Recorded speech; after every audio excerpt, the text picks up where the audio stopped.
Hey guys, how's it going? Duckoblo here. I'm here on my Black Desert Online account. Something is super different, but I'm sure you can't tell from this page, so let's go ahead and get into it. And this is who I'm going to be playing now. Of course, he stands the wrong way.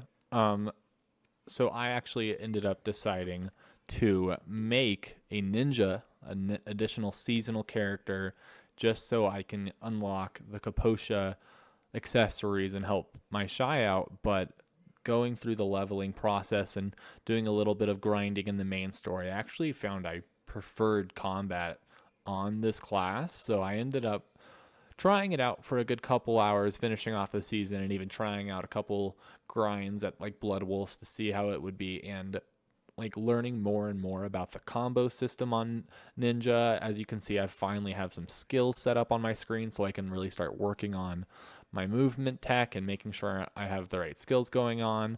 I've found that super intriguing. I learned how to 1-2 cancel on the shy and everything, but it definitely seemed a bit lackluster in compared to playing a ninja or a different class that's more focused on DPS, especially while I'm playing mostly solo. As you can see, I also joined a guild this week as well. I think it was just yesterday. They're a very small guild that's aimed towards helping new players figure out the correct steps for gear and everything. So I really look forward to interacting with them and honestly forcing myself to be more social in this game to help push myself farther. In terms of gear, though, as you can see, I have fully converted the Black Star over to the Ninja. I sadly, you can't transfer or tag the copied pen Artina Soul. So I went ahead and just ended up converting my Tuvala weapons and everything. It still has the pen soul and everything, but I've made this class made this character my whole source of my armor, just so when I would like to be on the shy, I can still go AFK fishing if I'd like to, or do alchemy without worrying about what I can and can't sell tagging. And another update that I am super excited about this week, I've been waiting for this.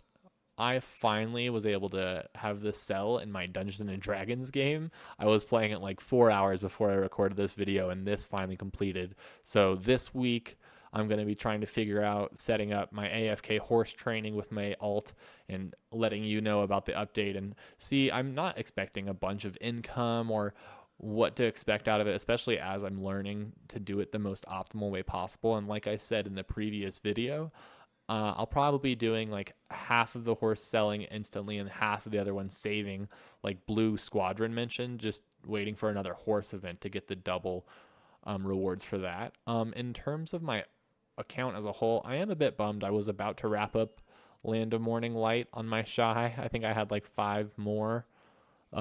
I'll do it again eventually. I know it's not required or anything. It's just, I don't know, it bugs me to see an entire quest list still full, so I'll slowly work on that. I have been working on my journals, slowly but surely, following YouTube and Google Doc guys, trying to complete those and get the base AP and DP for my account.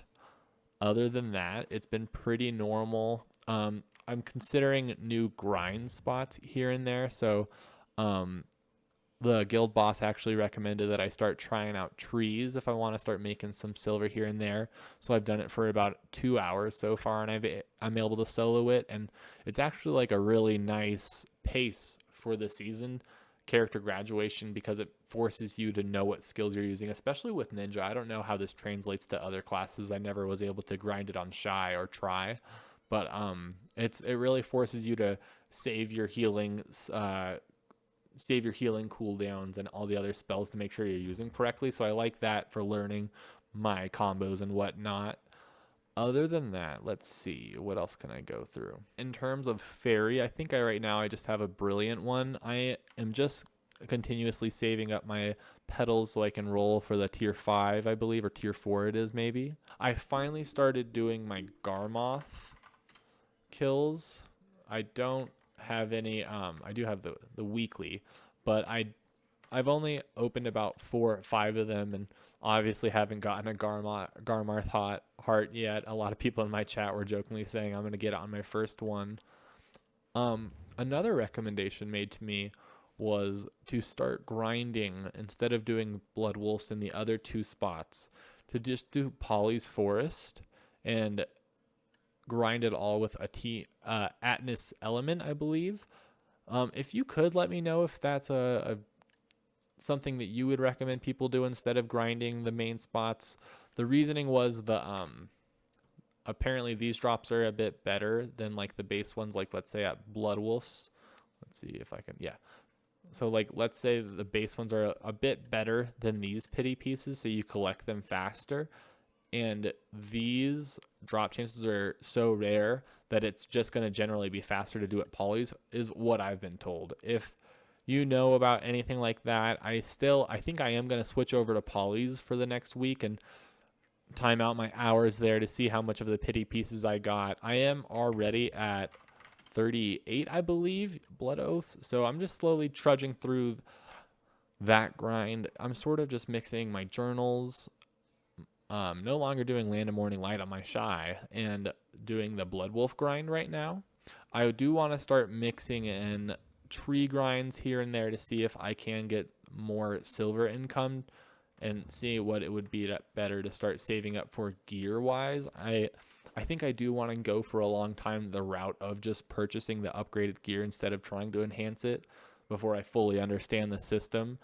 I'm not too sure, other than the crescent rings that I want to get from Jatina's. I don't know what my next step would be besides upgrading these to pen. Maybe other than that, I would appreciate some more advice in the comments, maybe that I can help start getting to 600 gear score. That's like a minor benchmark I have.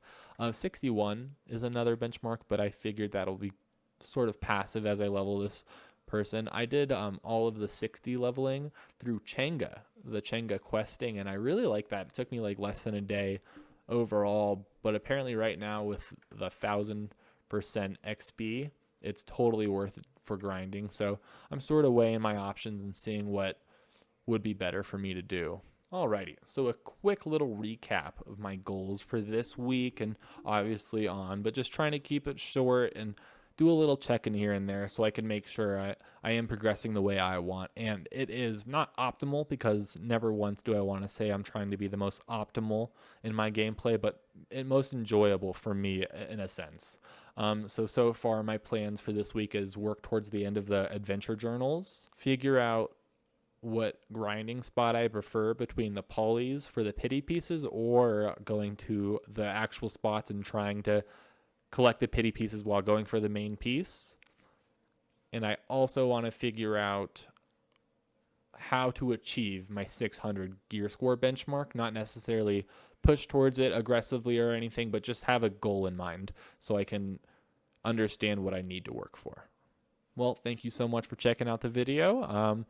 Let me know how you feel about me switching from Shy to Ninja. I'm sure a lot of people will have something to say about it. I'll see you next week, and make sure to check out my Twitch channel. Most of the progression I make on this is done over there. I have a lot of really cool people in chat constantly giving me advice, whether it be about gameplay, combos, settings, a lot. Like, I really have some nice people. So if you want to check it out, swing on by twitch.tv/duckoblo. Thank you so much.